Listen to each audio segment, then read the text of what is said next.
Hello. Hello.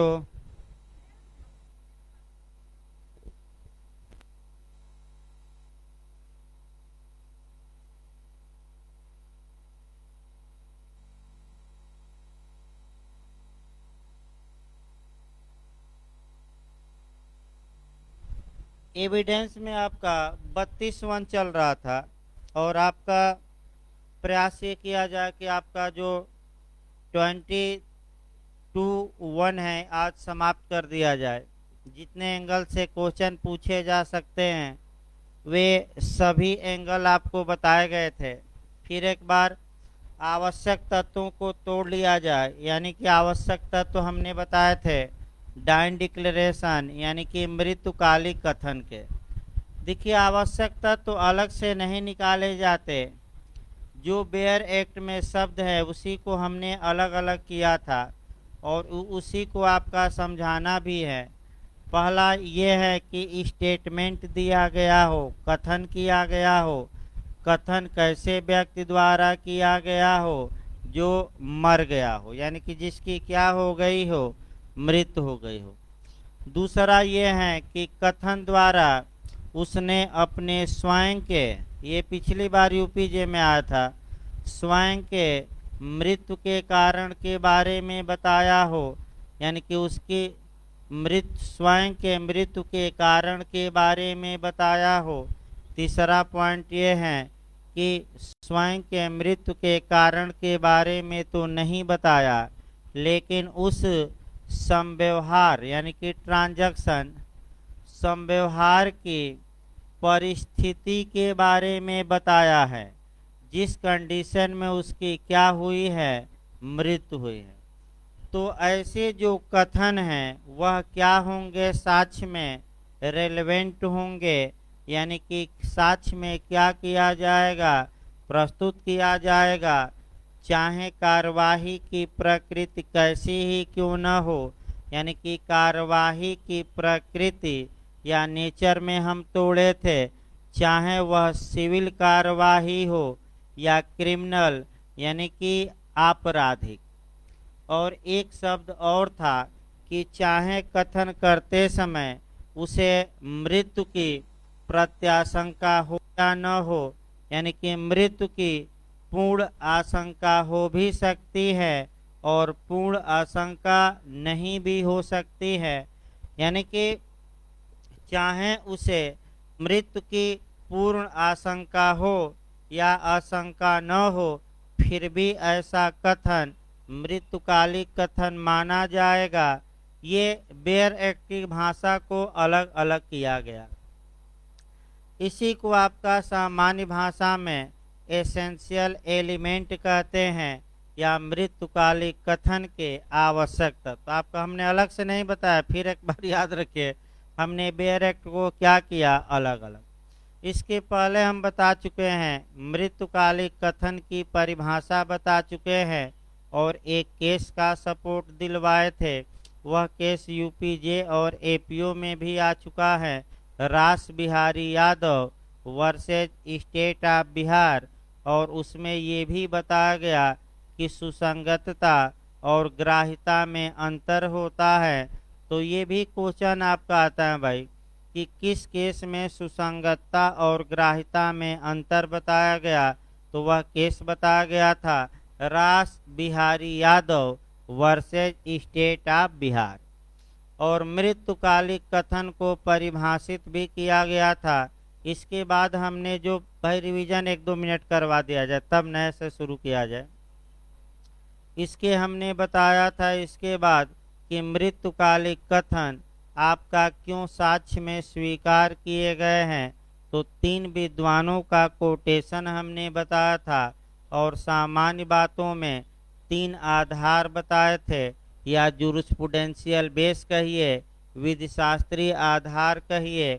और पिछली बार आपका उत्तराखंड सिविल जज की परीक्षा में ये क्वेश्चन आया भी था कि मृत्युकालिक कथन को सुसंगत बनाने का आधार क्या है। तो आया 4 ऑप्शन दिया था, उसमें एक ऑप्शन निसेष्टी थी, यानी कि आवश्यकता थी। लेकिन हमने 3 आधार बताए थे, वो ठीक है, एक आधार दिया। तीनों आधार याद रखिएगा। पहला कौन था हमने बताया, आवश्यकता। दूसरा हमने विश्वसनीयता। और तीसरा हमने क्या बताया था, अन्य साक्ष्य का अभाव। इसके बाद हम बेरेक तोड़े थे।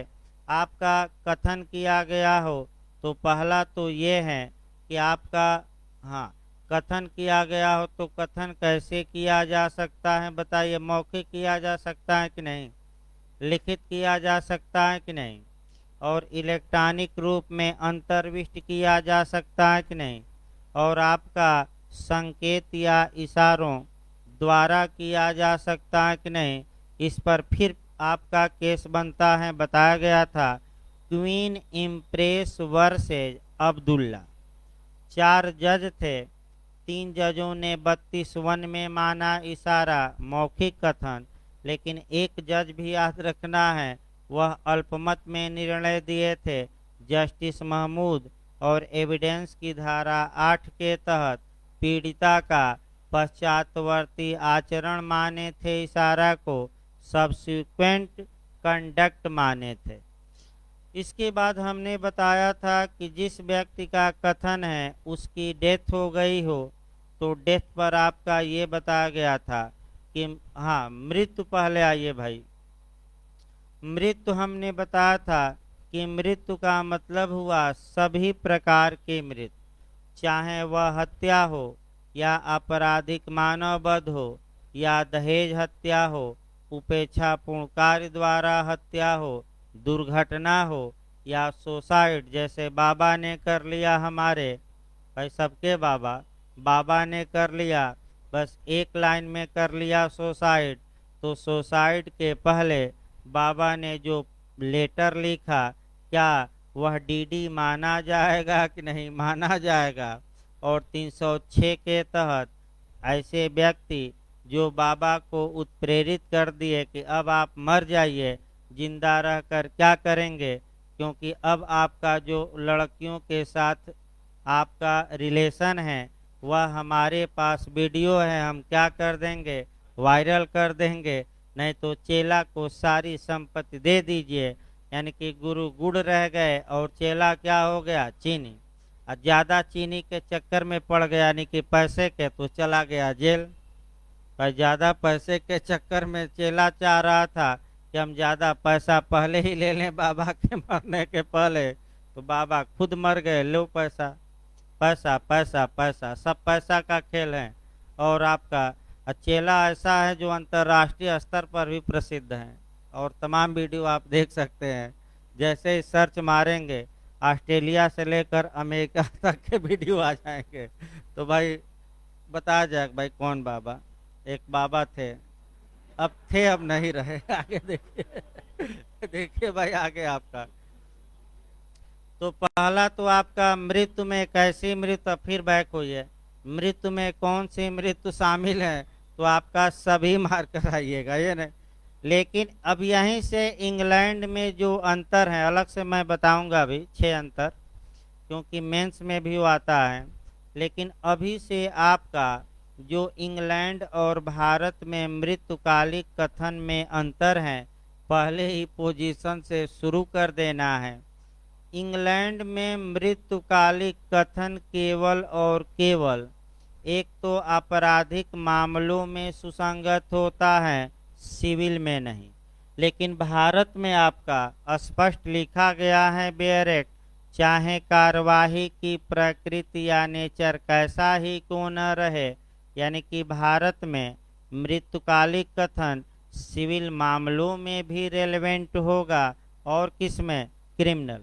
लेकिन इंग्लैंड में केवल किस में, क्रिमिनल। पहला अंतर याद रखिए, हर हाल में याद होना चाहिए, क्योंकि एक क्वेश्चन तो निश्चित आएगा प्री में, लेकिन उत्तराखंड ने 2 या 3 क्वेश्चन भी बना दिया, तो सतर्क रहना है हमेशा। दूसरा अंतर आपका जो हमें मृत्यु पर दिखाना है, इंग्लैंड में केवल और केवल हत्या और हत्या की कोटि में न आने वाले आपराधिक मानववध केवल 2 आपराधिक मामलों में ही मृत्युकालिक कथन रेलेवेंट होता है, सुसंगत होता है।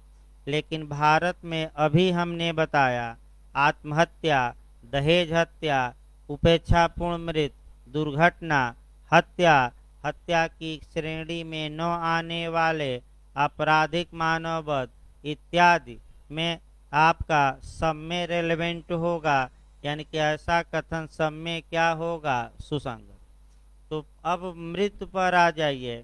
ये साबित करना ही होगा कि जिस व्यक्ति का कथन है वह अब मर गया है। हाँ, देखिए एक और पॉइंट आपका, कथन किसके समक्ष किया जा सकता है, ये छूट गया क्योंकि ये कथन में ही बताना है। कथन किसके समक्ष किया जा सकता है, इस पर भी तमाम क्वेश्चन बनते हैं। तो 4-5 उदाहरण देखिए। देखिए, मृत्युकालिक कथन किसी भी व्यक्ति के समक्ष किया जा सकता है। अब मित्र के समक्ष भी, घर वालों के समक्ष भी, पुलिस के समक्ष भी, मजिस्ट्रेट के समक्ष भी, सहकैदी के समक्ष भी, डॉक्टर के समक्ष भी। तो क्वेश्चन आपका समस्यात्मक बनाता है। देखिए कैसे 3-4 समस्या उठाया जाए। एक व्यक्ति एफआईआर दर्ज कराता है और एफआईआर में अपनी चोटों का वर्णन करता है और किसने उसे ये चोट पहुंचाई ये भी बताता है। फिर अस्पताल में 2 दिन बाद वह दम तोड़ देता है और उसी चोट के कारण ही वह दम तोड़ देता है। तो क्या ये कथन जो एफआईआर में दर्ज है अब क्या मृत्युकालिक कथन बन जाएगा कि नहीं, मृत्युकालिक कथन माना जाएगा कि नहीं? 32(1) में आपका मने सुसंगत होगा कि नहीं होगा, भले ही वह किसके समक्ष किया गया हो, पुलिस। अब दूसरा क्वेश्चन देखिए। एक व्यक्ति पुलिस के समक्ष सीआरपीसी की धारा 161 का अपना बयान दर्ज कराता है और बयान दर्ज कराने के बाद वह मर जाता है और उसने अपने बयान में अपने मृत्यु के कारणों के बारे में बताया है या उस संव्यवहार की परिस्थिति के बारे में बताया है जिसमें उसकी मृत्यु हुई। तो एविडेंस की सीआरपीसी की धारा 162 तुरंत दिमाग में अप्लाई करना है कि सीआरपीसी की धारा 162 ये बताती है कि ऐसा जो स्टेटमेंट होगा वह मृत्युकालिक कथन माना जाएगा और 162 में अपवाद दिया गया है। याद रखिए अपवाद क्या है, दिया गया है। तीसरा ये देखा जाए, एक मान लीजिए महिला है, उसके साथ दुराचार होता है, वह सीआरपीसी की धारा 164 के तहत 164 के तहत मजिस्ट्रेट के समक्ष अपना स्टेटमेंट या बयान या कथन दर्ज कराती है और उसके बाद उसकी मृत्यु हो जाती है। तो क्या वह जो बयान है वह अब डीडी में कन्वर्ट हो गया कि नहीं हो गया? और निर्भया कांड जो दिल्ली का हुआ था उसमें बता दिया जाए, मुख्य रूप से जो अभियुक्तों को सजा मिली थी वह इसी आधार पर मिली थी कि पीड़िता ने 164 सीआरपीसी में बयान दर्ज कराया था और जैसे ही वो मरी तो वह बयान किस में कन्वर्ट हो गया, डाइन डिक्लेरेशन या मृत्युकालिक कथन।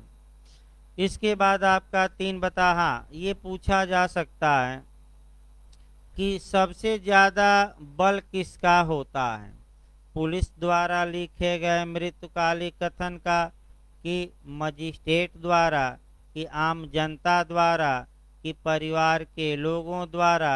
तो सबसे ज़्यादा महत्व जो दिया जाता है किसके द्वारा? और मजिस्ट्रेट जब कथन लिखता है, स्टेटमेंट लिखता है तो सीआरपीसी की धारा के तहत 164। अब आइए, ये तो आपका किसके समक्ष किया जा सकता है इस बिंदु को बताया गया। अगला बिंदु आया जाए, अगर व्यक्ति मरा नहीं तब क्या होगा, क्या वह मृत्युकालिक कथन माना जाएगा कि नहीं? तो किसी भी हाल में अगर कथन करने के बाद वह नहीं मरा तो मृत्युकालिक कथन नहीं माना जाएगा। तो ऐसे कथन का प्रयोग क्या होगा? तो इंग्लैंड और भारत में ये तीसरा अंतर चौथा अंतर बता रहा हूं मैं। तीन अंतर मैं बता चुका हूं। इंग्लैंड की जहां तक बात है, अगर कथनकर्ता कथन करने के बाद मरता नहीं है तो उस कथन का कोई साक्ष्य में महत्व नहीं होता। ये इंग्लैंड का नियम है। लेकिन भारत में ऐसे व्यक्ति के कथन को मृत्युकालिक कथन तो नहीं माना जाएगा, लेकिन दो सेक्शन काम करेंगे एविडेंस के, वो रट कर जाइएगा।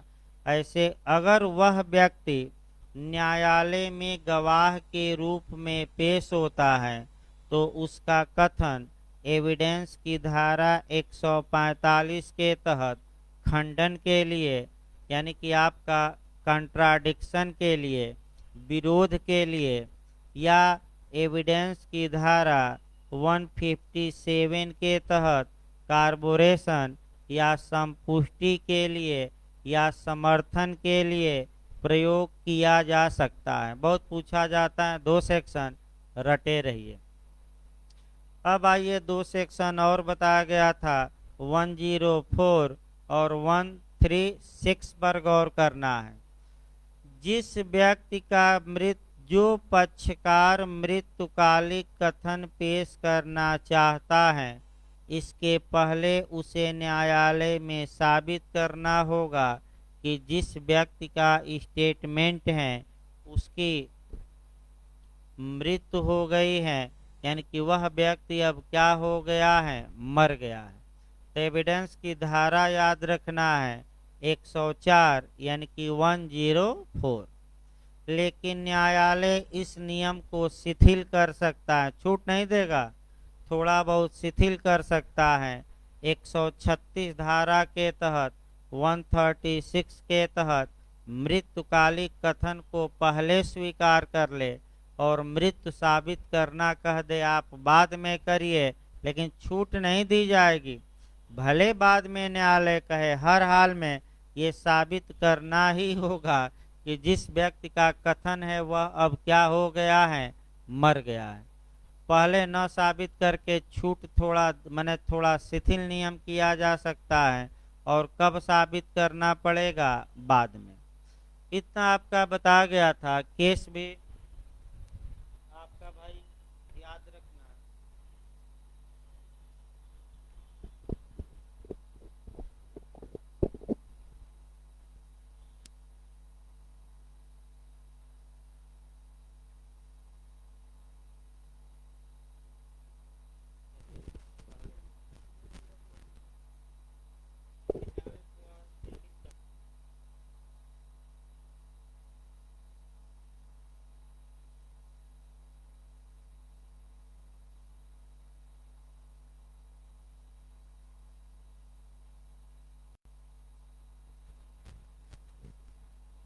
हेलो।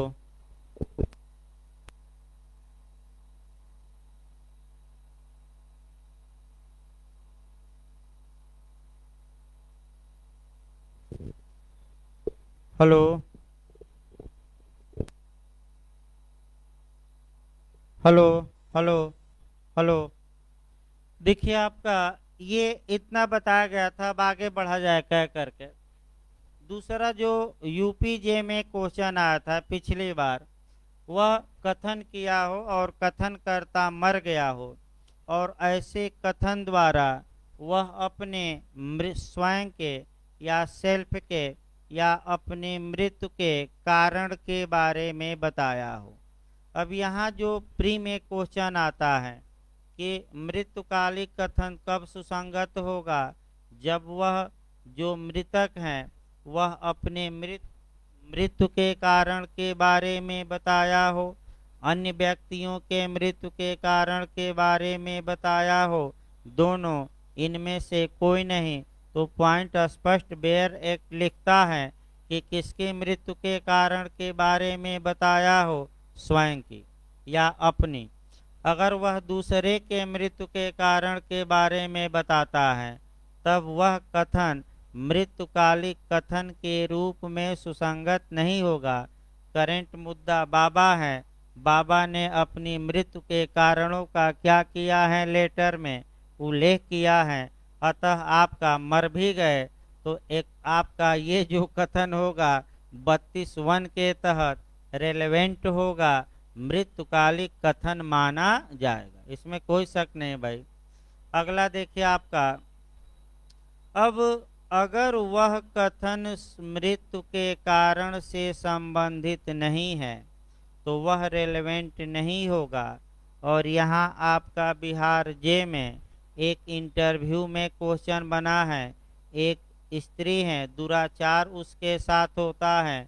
वह कहती है कि हमारे साथ दुराचार हुआ है। उसके बाद 2-4 दिन बाद वह स्वयं आत्महत्या कर लेती है, तो उसका कथन मृत्युकालिक कथन नहीं माना जाएगा, क्योंकि आपका ये कथन उसके मृत्यु के कारण से संबंधित नहीं है। ये केस आया था एक। अगला देखिए, आगे इसको और डिटेल में हम बताएंगे, अगला पॉइंट पर बढ़ा जाए कह करके। देखिए, मृत्यु के कारण से डायरेक्ट जो कथन रिलेटेड होते हैं वह तो मृत्युकालिक कथन माने ही जाएंगे, लेकिन एक और बात को भी मृत्युकालिक कथन माना गया है। उस ट्रांजैक्शन या उस संव्यवहार, माने कथन उस ट्रांजैक्शन या उस संव्यवहार की परिस्थिति के बारे में किया गया हो, जिस हालात में, जिस कंडीशन में, जिस परिस्थिति में उस व्यक्ति की क्या हुई है, मृत्यु। देखिए, जो संव्यवहार की परिस्थितियां होती हैं, अब यहाँ 2-3 नियम अच्छे से याद रखना है। संव्यवहार की जो परिस्थितियां होती हैं या घटना की जो परिस्थितियां होती हैं, वह सीधे तौर पे मृत्यु का कारण नहीं बताती, लेकिन कुछ ऐसे हालात बताती हैं, कुछ ऐसी परिस्थितियां बताती हैं जिसमें कि उस व्यक्ति की मृत्यु हुई है। तो भले वह डायरेक्ट रीजन न बता रहा हो मृत्यु का, लेकिन वे हालात भी, जिस हालात में मृत्यु हुई और उस हालात में जो कथन किए गए हैं, अगर वह उसके मृत्यु से रिलेटेड हैं तो वे कथन भी मृत्युकालिक कथन माने जाएंगे और धारा 32(1) में क्या होंगे, सुसंगत। अर्थात जो कथन सीधे या डायरेक्ट रूप से मृत्यु का कारण तो नहीं बताते, लेकिन उन हालातों को बताते हैं जिन हालातों में किसी व्यक्ति की मृत्यु हुई है, तो वह कथन भी मृत्युकालिक कथन माने जाएंगे।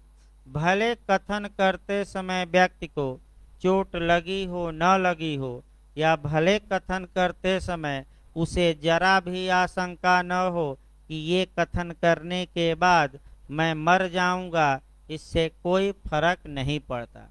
और इस पर केस याद रखना है, और केस आपका पीएन स्वामी का है, और मैं संस्कृति में बता चुका हूँ।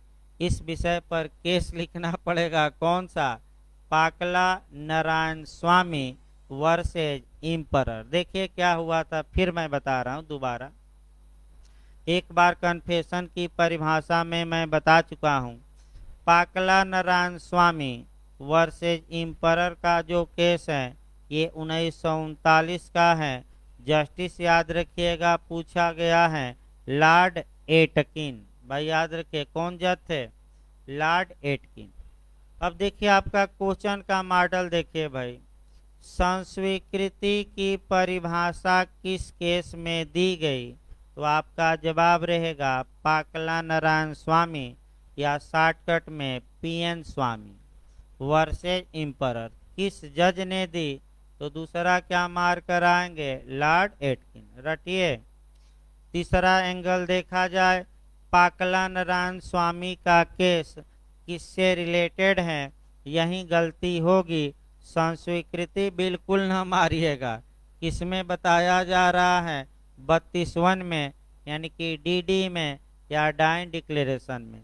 तो आपका क्वेश्चन ये बना था, कि पाकला नारायण स्वामी का केस किससे संबंधित है, दे देगा संस्वीकृति से, दे देगा मृत्युकालिक कथन से, विबंध से, और आपका दे देगा रेस्ट जेस्टे से।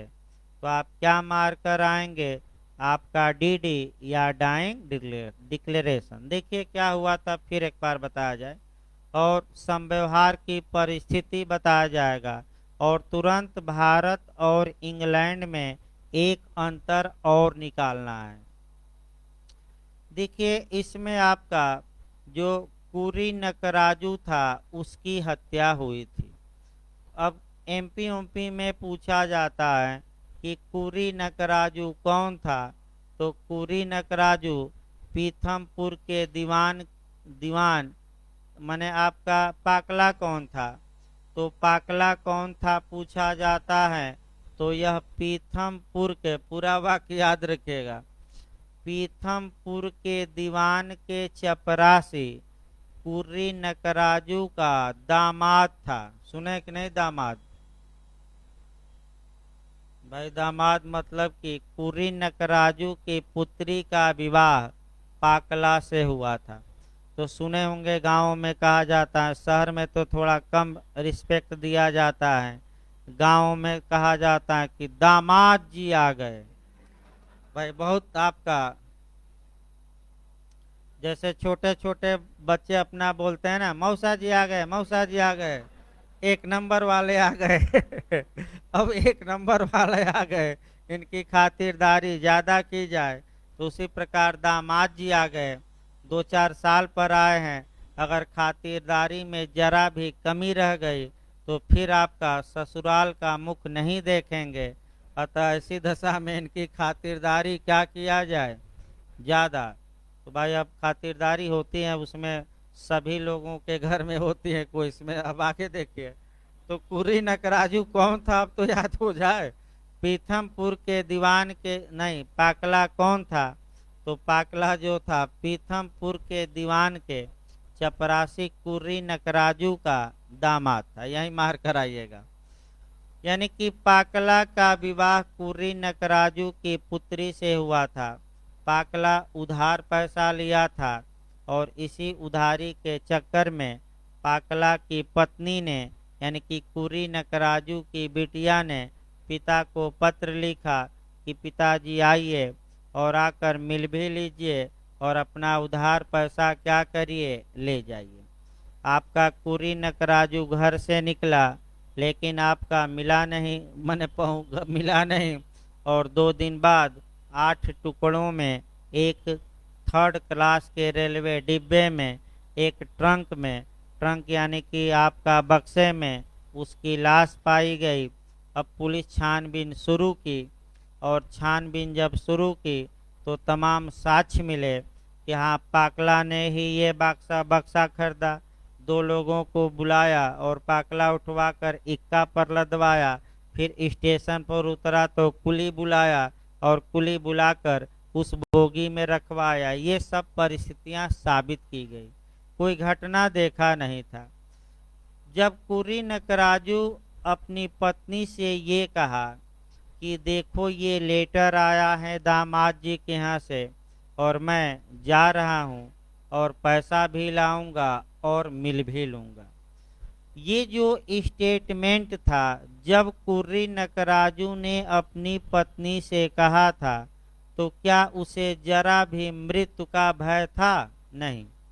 यानी कि पहला क्वेश्चन, इंग्लैंड और भारत में यही अटैक करना है आपका नियमों पर।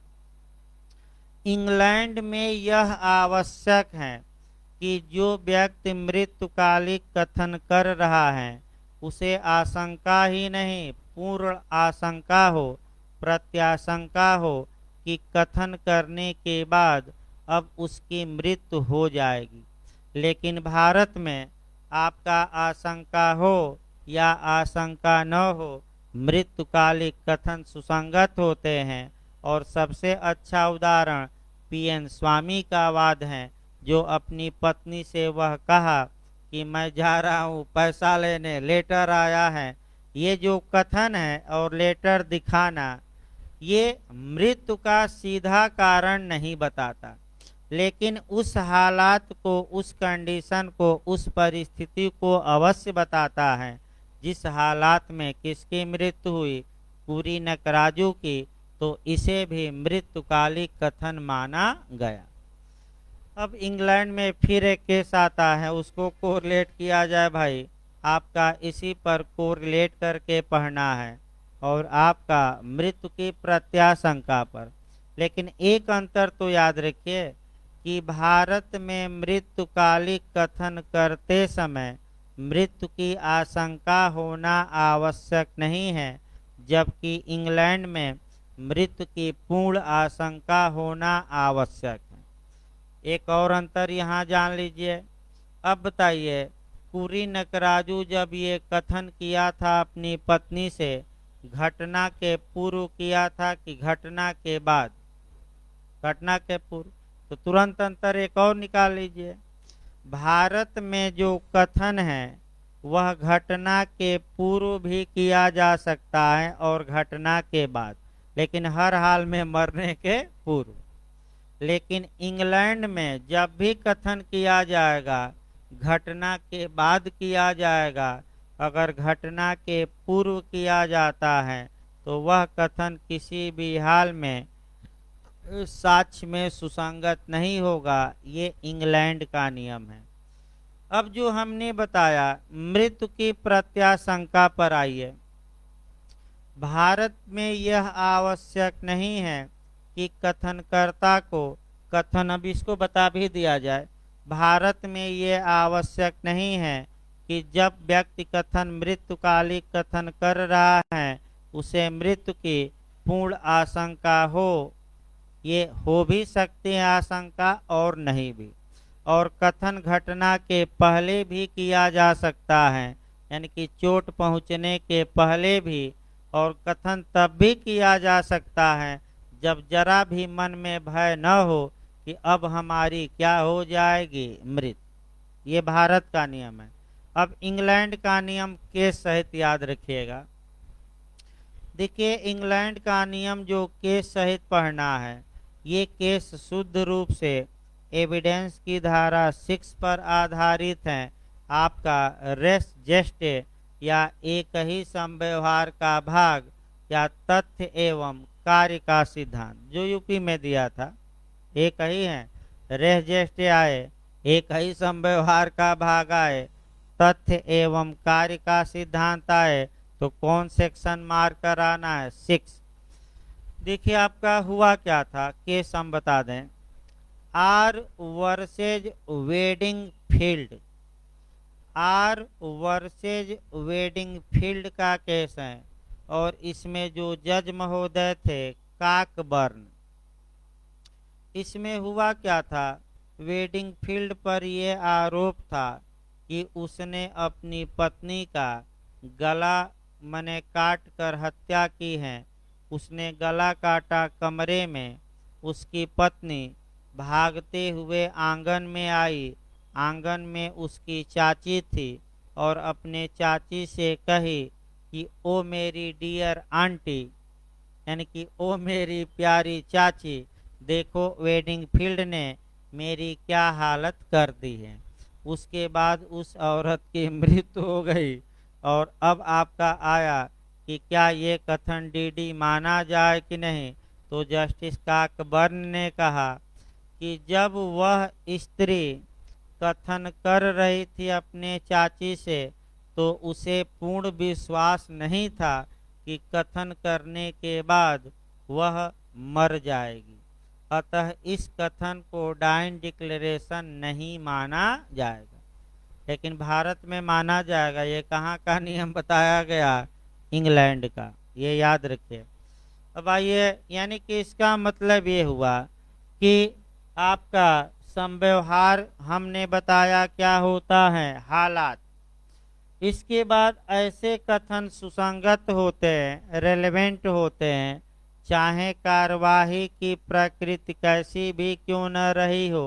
फिर अब यहाँ हम बता ही चुके हैं, यानी कि भारत में जो मृत्युकालिक कथन है वह सिविल मामलों में भी पेश किया जा सकता है, क्रिमिनल मामलों में भी, दोनों में। लेकिन फिर एक बार इंग्लैंड का नियम याद रखिए, इंग्लैंड में आपका केवल किस में पेश किया जा सकता है? आपराधिक में। अब अगला इसमें शब्द है आशंका, तो आशंका बता ही दी गई। अब आइए एक के देखा जाए दहेज हत्या का, 2-3 केस बचे हैं। अब आपका SBS versus state of Maharashtra, SBS versus state of Maharashtra का वाद देखा जाए, इसमें देखिए क्या हुआ। इस केस में एक स्त्री ने अपने मायके में अपने घर पर लेटर भेजा कि मुझे दहेज के लिए प्रताड़ित किया जा रहा है।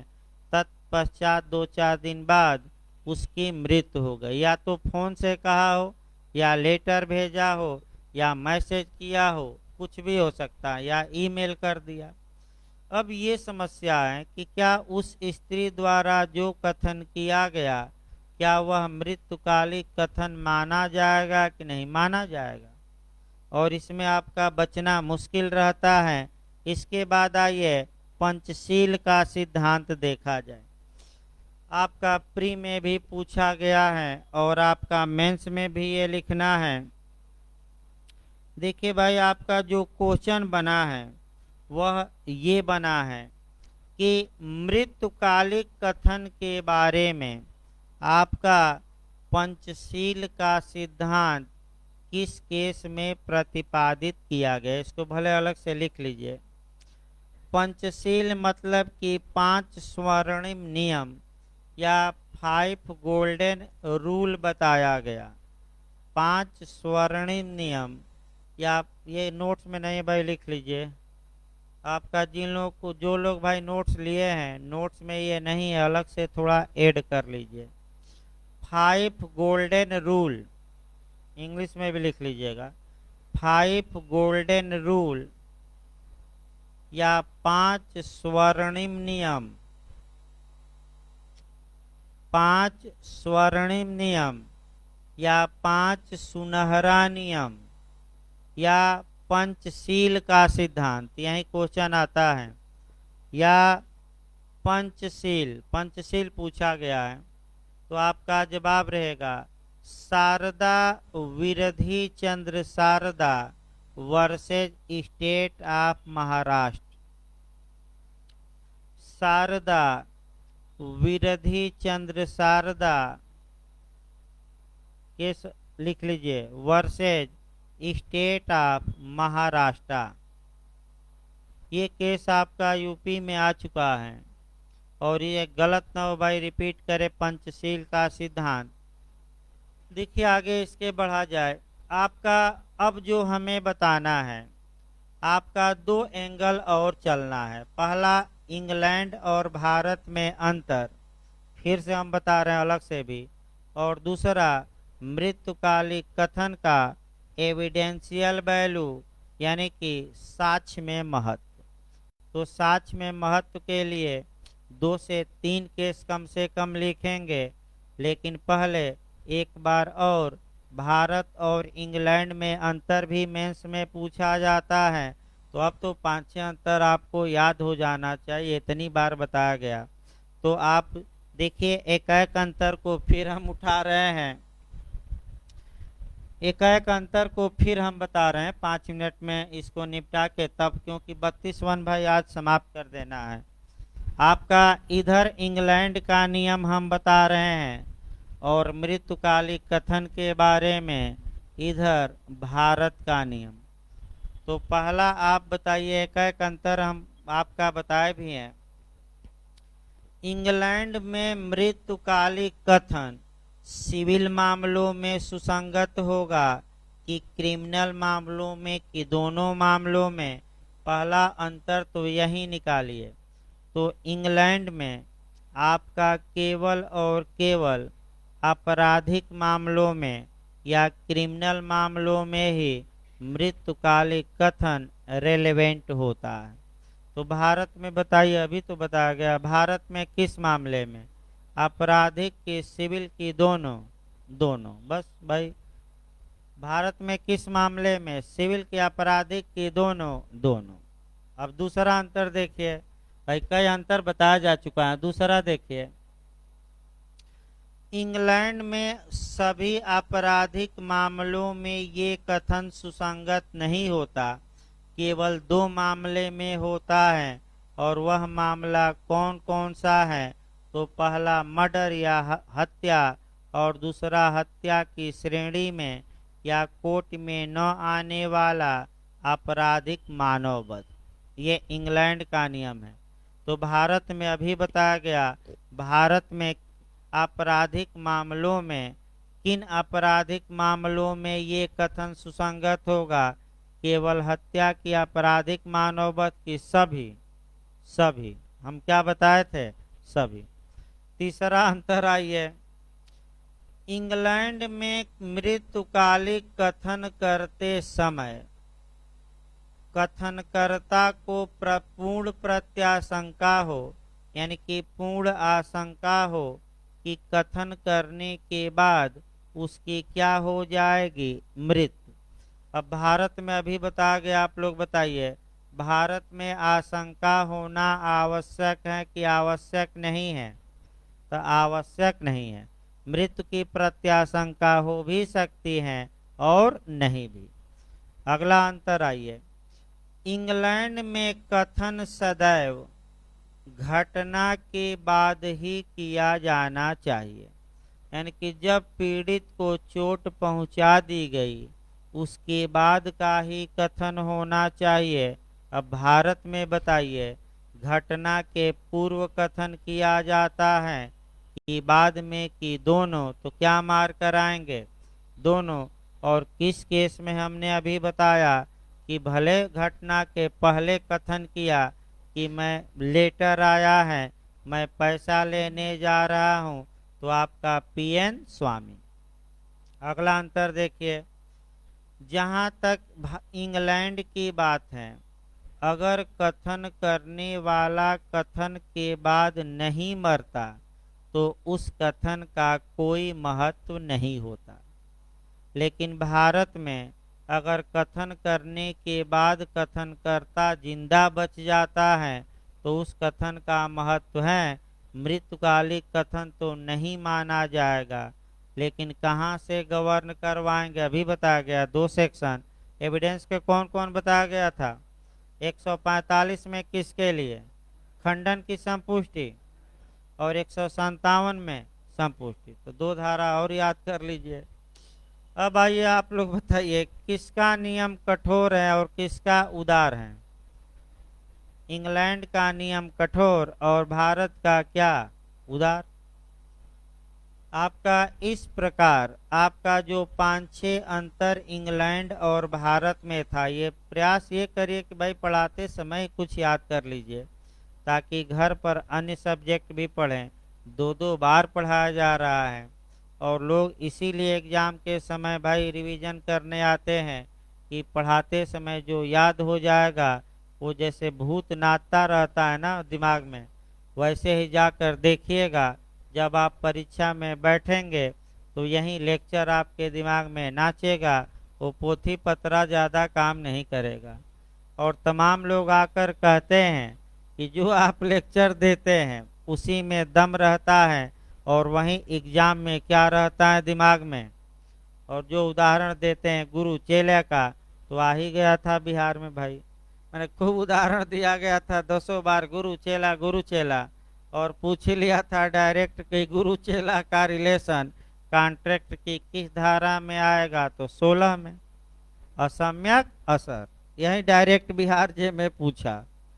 तो देखिए आगे भाई, अब लास्ट में आपका मृत्युकालिक कथन का एविडेंशियल वैल्यू। एविडेंशियल वैल्यू भी पूछा जाता है प्री में भी। मृत्युकालिक कथन एक सब्सटेंसिव एविडेंस होता है, सारवान साक्ष्य होता है। अगर मृत्युकालिक कथन सत्य हो, 3-4 बातें याद रखें, सत्य हो, विश्वसनीय हो, स्वैच्छिक हो, और किसी के सिखाने पढ़ाने के कारण न किया गया हो, तो केवल और केवल मृत्युकालिक कथन के आधार पर यदि अभियुक्त को दोष सिद्ध किया जाता है तो ये वैध माना जाएगा। फिर इस वाक्य को हम बता रहे हैं, ये जरूर शुरुआती दौर में लिखे। मृत्युकालिक, देखिए आपका ऐसे भी लिख सकते हैं, मृत्युकालिक कथन का साक्षिक मूल्य भारतीय साक्ष्य अधिनियम में नहीं बताया गया है, लेकिन यह एक सारवान साक्ष्य होता है, यानी कि न्यायालय के निर्णय के अनुसार सारवान साक्ष्य होता है या सब्सटेंसिव एविडेंस होता है यदि न्यायालय की राय में मृत्युकालिक कथन क्या हो, 4-5 शब्द याद रखिए, सत्य हो, दूसरा क्या हो, विश्वसनीय हो, तीसरा क्या हो, स्वैच्छिक हो, चौथा क्या हो, सिखाने पढ़ाने के कारण न किया गया हो, 5 तो ऐसी दशा में केवल और केवल इस कथन के आधार पर अभियुक्त को सजा देना वैध होगा, अवैध नहीं होगा, बल्कि क्या होगा, वैध। और तमाम ऐसे केस आए जहाँ की केवल मृत्युकालिक कथन के आधार पर न्यायालयों ने सजा दी। मुख्य रूप से इसमें जो केस लिखिएगा आपका कम से कम आपका 2 केस जरूर डालिएगा। एक केस आपका लिखना है Sharda Virdhi Chandra Sharda versus state of Maharashtra, और इसी में हम समाहित करवा देंगे क्योंकि एक ही बात कही गई तो 2 जगह न लिखवाया जाए। दूसरा है Ramnath Madhav Prasad versus state of MP. Ramnath Madhav Prasad बनाम आपका मध्य प्रदेश राज्य, 1953 का ये केस है, ये भी सुप्रीम कोर्ट का है।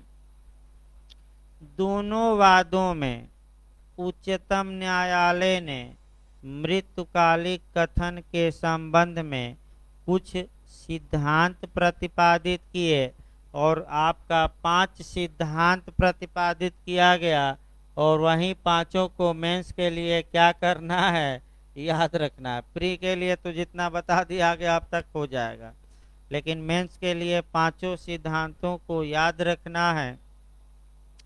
फिर एक बार केस पर बैक हुआ जब भाई, तब 5 सिद्धांत लास्ट में हम बताते हैं। ये Ramnath Madhav Prasad versus state of MP का जो केस है, ये आपका आईपीसी में भी पूछा जाता है, तो अलग से कहीं इंडिकेट कर लीजिए कि ये केस आईपीसी के किस सेक्शन पर आधारित है, तो आपका 34 लिखिए। रामनाथ माधव प्रसाद का जो केस है, यह केस आईपीसी के किस सेक्शन पर आधारित है, तो इंडियन पेनल कोड के किस सेक्शन पर, 34 कॉमन इंटेंशन या सामान्य आशय। इसके लिए 3 एंगल अभी थोड़ा कोरिलेट किया जा रहा है भाई, 5 आपका नियम अभी बताते हैं, वो तो 5 लाइन में ही है, लेकिन ये केस का मॉडल देख लिया जाए रामनाथ माधव प्रसाद का। देखिए एक आया वारेंद्र कुमार घोष का केस, दूसरा जो केस 34 पर आता है, पहला आर वर्सेज क्रूज का भी आता है भाई, बता दिया जाए 3 केस।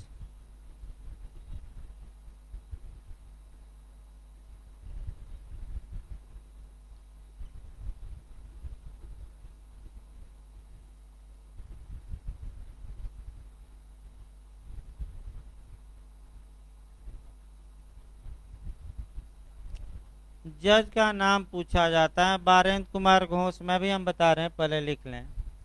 इसमें लॉर्ड सुमनर या समनर, और इसमें आपका माधवन नायर।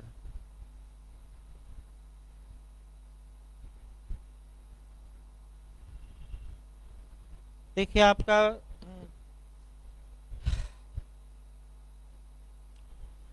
4 केस आप शुरुआती दौर में याद रखेंगे, और भी केस हैं। देखिए आर वर्सेज क्रूज का वाद सबसे पहले जानना है।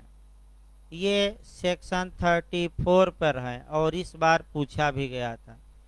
पूछा ये गया था कि वाइकेरियस लाइबिलिटी, नहीं आपका ज्वाइंट लाइबिलिटी भाई, वाइकेरियस नहीं। फिर एक बार देखिए, इसको कल बताएंगे भाई, थोड़ा दिमाग इधर उधर हो रहा है, इसलिए अच्छा है कि ब्रेक देकर पुलिस एक्ट शुरू किया जाए। ये जो आपका कुछ पॉइंट छूटा है, आपका जब दिमाग इधर उधर भागने लगे तो अच्छा यही रहता है कि क्लास बंद करके 10-15 मिनट क्या करिए, रेस्ट लिया जाए। तो 15 मिनट का ब्रेक रहेगा, फिर आपका पुलिस एक्ट चलेगा। इसको कल हम बता देंगे, चारों केस